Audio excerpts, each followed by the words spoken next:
ছাদ বাগানে বিভিন্ন শাকসবজির গাছে রাসায়নিক সার ব্যবহার করতে না চাইলে রান্নাঘরের শাকসবজি যে কোটা বাছা অবশিষ্ট খোসা থাকে সেইগুলি দিয়েই তরল জৈব সার বানিয়ে আমরা গাছে প্রয়োগ করতে পারি। এই তরল জৈব সারটা যে কোনো গাছেই ম্যাজিকের মতো কাজ করে, খুব ভালো ফলন হয় গাছে, গাছ খুব দ্রুত বাড়তে সাহায্য করে। গাছের জন্য খুবই উপকারী এই তরল সারটা বাড়িতে কিভাবে খুব সহজে বানাবেন তাই আপনাদেরকে আজকে দেখাবো। তাই সম্পূর্ণ ভিডিওটি দেখার অনুরোধ রইল। আসসালামু আলাইকুম, কেমন আছেন সবাই? আশা করছি সকলেই ভালো আছেন। আপনাদের দোয়া এবং আল্লাহর রহমতে আমিও ভালো আছি, আলহামদুলিল্লাহ। এই যে দেখতে পাচ্ছেন, এখানে আমি বিভিন্ন রকমের কাঁচা শাকসবজির খোসা দিয়েই তরল জৈব সারটা বানিয়ে নিয়েছি। এই সারটা বানাতে তেমন কোনো ঝামেলাই নেই। যে কোনো কাঁচা শাকসবজি বা ফলমূলের খোসাগুলোকে আপনারা একটা বালতির মধ্যে পানি দিয়ে ভিজিয়ে 7 থেকে 10 দিন রেখে দিবেন। তাহলেই সব সবজির খোসাগুলো পচে গিয়ে এরকম একটা তরল সার তৈরি হয়ে যাবে। 8-10 দিন পরে সারটাকে এভাবে করে ছেঁকে নেবেন একটা ছাঁকনির সাহায্যে বা চালনির সাহায্যে। ছেঁকে নেওয়ার পরে যে তরলটা বের হবে সেই তরল পানিটার সাথে নর্মাল পানি মিক্স করে তারপর আপনারা যে কোনো গাছের গোড়ায় ব্যবহার করতে পারেন। শাকসবজির অবশিষ্ট খোসাগুলি যখন পানিতে ভিজিয়ে রাখবেন তরল সার তৈরি করার জন্য, তখন একদিন পর পর একটু নেড়ে দিবেন। তবে হ্যাঁ, এই সারটায় কিন্তু প্রচুর পরিমাণের গন্ধ হয়, সেই বিষয়টা মাথায় রাখবেন।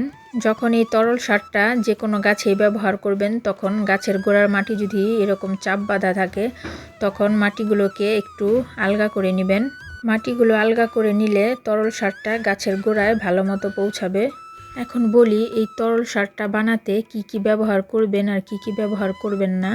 এই তরল সারটা বানাতে যে কোনো ধরনের শাক সবজি, পাতা পচা ফল, মূল কাটা, নষ্ট ফল, পচা শাক সবজি সব কিছুই ব্যবহার করতে পারেন।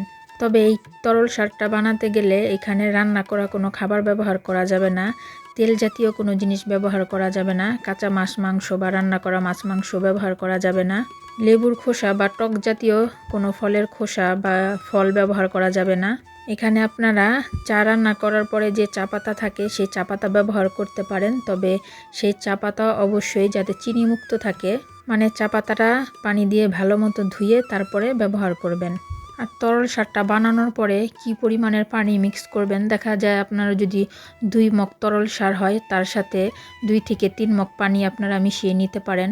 আর গাছে কি পরিমাণের দিবেন, আসলে এই তরল সারটা কম বেশি হলে কোনো সমস্যা হয় না গাছের গোড়ায়। তাই কোন টবে আপনার কীরকম প্রয়োজন হয় পানি দেওয়ার মতো ঠিক ওইভাবেই বুঝে আপনারা দিবেন।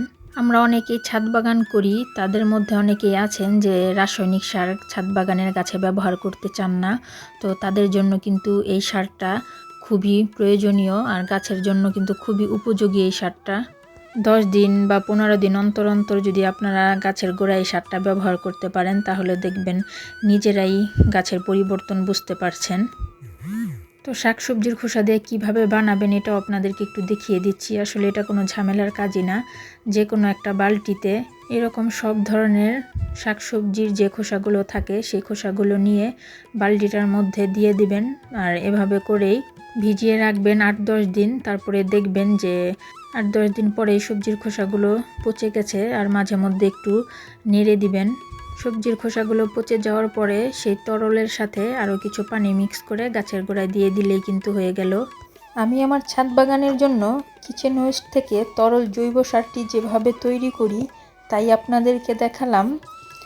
আমার আজকের ছাদ বাগানের ভিডিও এই পর্যন্তই ছিল। আমার ভিডিওটি যদি আপনাদের কাছে ভালো লেগে থাকে আমার চ্যানেলটিকে লাইক এবং সাবস্ক্রাইব করার অনুরোধ রইল। আমার সন্তান এবং পরিবারের জন্য দোয়া করবেন। আমিও দোয়া করি আল্লাহ তাআলা আপনাদের সবাইকে ভালো রাখুক, সুস্থ রাখুক। আল্লাহ হাফেজ।